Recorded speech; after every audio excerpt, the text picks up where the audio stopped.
Hello ভাই বোনেরা, আমার 301 জন সাবস্ক্রাইবার সকলকে অন্তর থেকে ধন্যবাদ জানিয়ে আজকের বুধবারের দুপুরের খাওয়া দাওয়ার ভিডিওটি শুরু করছি।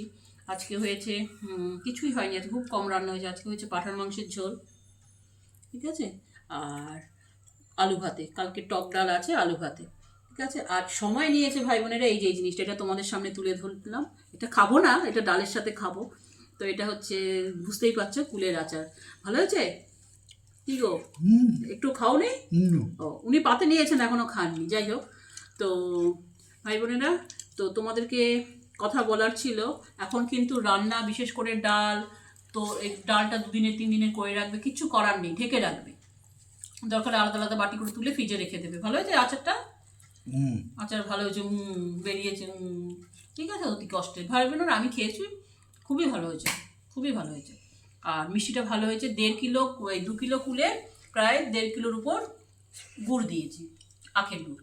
তা ভাই বোনেরা, তোমাদেরকে বলছি, যেমন মাংস আজকে আমি এনেছি 1.5 কিলো পাঁঠার মাংস, আমার 2-3 দিন হয়ে যাবে ভাই বোনেরা। কম কম খেতে হবে, বাঁচিয়ে বাঁচিয়ে খেতে হবে। পয়সার জন্য না, গ্যাস পাওয়া যাচ্ছে না। তোমার পকেটে পয়সা থাকলেও গ্যাস তুমি পাবে না।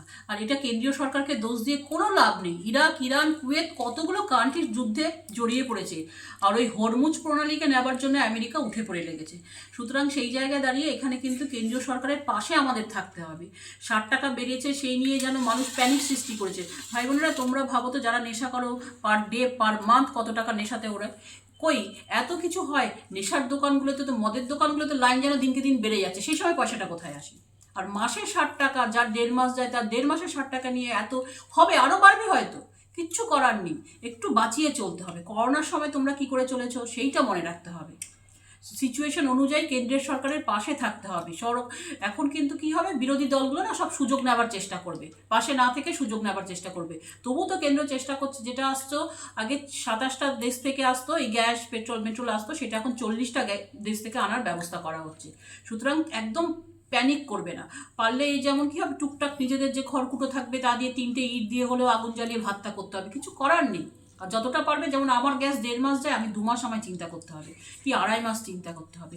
পারলে যার ক্ষমতা থাকবে একটা ইন্ডাকশন কুকার কিনে রাখবে। যাই হোক ভাই বোনেরা, একদম প্যানিক করবে না, সব হয়ে যাবে। রান্নাটা এখন 2-3 দিন একটু ফ্রিজে রেখে রেখে খেতে হবে, কিচ্ছু করার নেই। আমি যেমন 1.5 কিলো মাংস আমি এখন 3 দিন খাবো, আমার 3 দিন একটু হলে তো গ্যাসটা বাঁচবে।